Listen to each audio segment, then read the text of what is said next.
আপনার আঙ্গুল আপনার বিরুদ্ধে সাক্ষ্য দেবে, হাত আপনার বিরুদ্ধে সাক্ষ্য দেবে, চোখ আপনার বিরুদ্ধে সাক্ষ্য দেবে, আপনার কান আপনার বিরুদ্ধে সাক্ষ্য দেবে, পা আপনার বিরুদ্ধে সাক্ষ্য দেবে।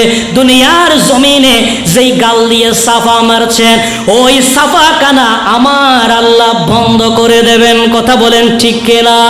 সেই দিন কেউ কারো আপন হবে না। ভাই বলেন আপনার আপন হবে না, মা তার মেয়েকে চিনবে না, বাবা তার ছেলেকে চিনবে না, মা তার মেয়েকে চিনবে না।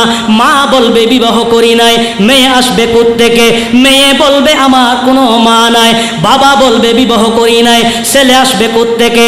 আজকে কক্সবাজারের সমুদ্র সৈকতে দুইজন বন্ধু মিলে কত আনন্দ ফুর্তি করো, ওই সময়ে বন্ধু বলবে আমি বন্ধুকে চিনি না, ভাই তার ভাইকে চিনবে না। এই জন্য আল্লাহ রাব্বুল আলামিন বলেন ইয়াউমা ইয়াফিরুল মারউ মিন আখি ওয়া উম্মিহি ওয়া আবি ওয়া সাহিবাতিহি ওয়া বানি লিকুল্লি ইমরিইম মিনহুম ইয়াউমা ইযিন শানুন ইয়াগুনি। আল্লাহ রাব্বুল আলামিন বলেন সেদিন তার ভাই ভাইকে চিনবে না, বন্ধু তার বন্ধুকে চিনবে না, মা তার মেয়েকে চিনবে না, মেয়ে তার মাকে চিনবে না। এমন কঠিন মুসিবতের সময়ে শুধুমাত্র একজন যিনি আপনাকে খুঁজে খুঁজে জান্নাতে নিয়ে যাবেন তিনি হলেন আমার দয়াল নবী মুস্তাফা। জোরে বলেন সুবহানাল্লাহ, আরেকটু জোরে বলেন না সুবহানাল্লাহ। সেই নবীকে ভালোবাসার দরকার আছে না নাই? সেই নবীকে মহব্বত করার দরকার আছে না নাই? সেই নবীর সাথে প্রেম করার দরকার আছে না নাই? আরো জোরে বলেন আছে না নাই? আমি তোমার প্রেমের ভিখারি ইয়া রাসূলুল্লাহ,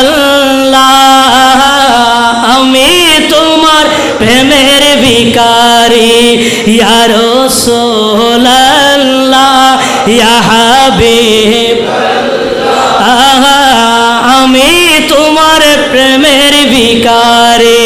তোমার প্রেমের গো রাসূল নাই যে তুলনা, নাই যে তুলনা গো রাসূল, নাই যে তুলনা। কথা বলেন ঠিক না? তোমার প্রেমের গো রাসূল নাই যে তুলনা, নাই যে তুলনা গো রাসূল, নাই যে তুলনা। তোমার প্রেমে জিন্দা হলো, তোমার প্রেমে জিন্দা হলো উস্তুনে হান্নানা ইয়া রাসূলুল্লাহ, আমি তোমার মাশাআল্লাহ, আমি তোমার প্রেমের ভিখারি ইয়া রাসূলুল্লাহ ইয়া হাবিব, প্রেমের ভিখারি, আমি তোমার প্রেমের ভিখারি ইয়া রাসূলুল্লাহ, আমি তোমার প্রেমের ভিখারি। সুবহানাল্লাহ।